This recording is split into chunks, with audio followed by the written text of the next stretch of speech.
was a head-spinning week in Texas politics with a lot of hot issues, confrontations, flip-flops, and a parting shot. Fox 7 Austin's chief political reporter, Rudy Koski, has this wrap-up with our panel of analysts.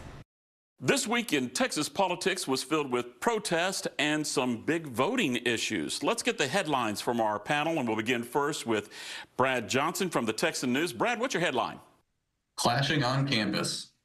Brian Smith with St. Edward's University. Brian, what's your headline? Early voting is underway for the May 4th elections that no one seems to know about. And business analyst Annie Spillman with Main Street Relations. Annie, what's your headline? Business groups sued to stop Federal Trade Commission from banning non-compete clauses.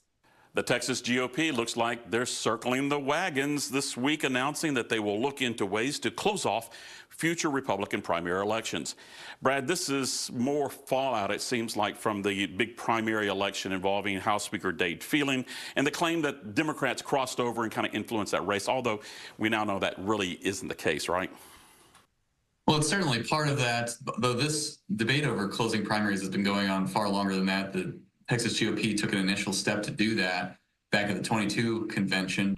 You mentioned the speaker's race and how much there was some Democratic crossover, but it's even more interesting when you break it down further. There were a lot of those who actually were more heavily Republican, had voted in more GOP primaries than Democratic. The college pro-Palestinian protest on the east and west coast finally made it into Texas this week, first in Houston at Rice University, then at UT and UTSA. These events, I think, could bring about some type of response when state lawmakers return. Well, I'll tell you, I saw one legislator took to Twitter and said, if any Texas university allows what happened at Columbia to happen here, the Texas legislature needs to call for new leadership and cut any funding we can. My office will be monitoring today's events. So I'll say, you know, the Texas legislature meets every other year for one reason, and that's to pass a budget for the state for the next 2 years, including the budget for higher ed systems. The legislature holds the purse strings and has control, and universities know it. So I'll say chancellors will need to capitulate with whatever might be proposed next session. A TikTok divest or be banned bill was signed by the president this week. Two Texas senators split their vote. Cornyn voting yes, Cruz voting no. You know, that split was really not about TikTok so much, but more about the military aid being attached to Israel, Ukraine, and Taiwan. And still, we have nothing for the border. Brian, dysfunction seems to be the rule of everything.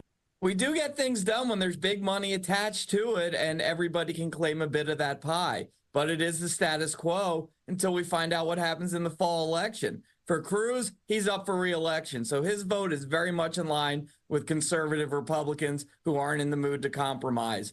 Cornyn, he's got a little more latitude, but right now dysfunction is going to be what we see, at least until we get that new president in January. Well, a key vote happened this week. It kind of almost flew under the radar regarding voting. The Supreme Court rejecting an effort to expand mail-in voting. Brad, you wrote about this. The plaintiffs were arguing that going to a universal mail-in approach could actually help turnout.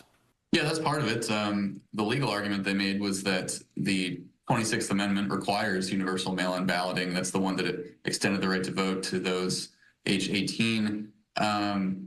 Overall, though, this was an attempt to revive a 2020 lawsuit, and ultimately the Supreme Court rejected it.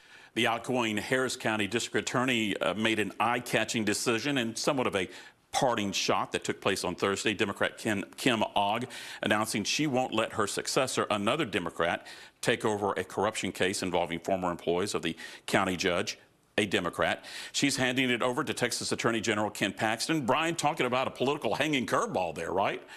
Oh, yeah. Ogg lost in the primary, so there's not a lot of love between her and the members of her party. She actually called them enemies in her concession speech. And, you know, we say revenge is best served cold. Turning it over to Paxton, she's turning it frozen. Another case of political whiplash happened Wednesday involving Governor Greg Abbott. He endorsed Congressman Tony Gonzalez, a fellow Republican who was forced into a runoff after being called a rhino by some extremists on the right. But the governor continues to attack other Republicans who didn't vote for school vouchers. Guys, is this a case that voters are just going to blow this off, or will they notice this one? Annie? The Texas GOP censured Gonzalez in 2023 and have used party resources to help his opponent along the way and in this primary runoff. So Abbott putting his support behind him to save him is a bold move. If Abbott's going to be tough on the border, he needs an ally there at the federal level. All right, let's end it there and wrap up the week with just one word from our panel. And we'll start first with Brian. What's your word? Protests. Well, in honor of this weekend's emergency supplies sales tax holiday, exemption. Frenzied. And that is This Week in Texas Politics.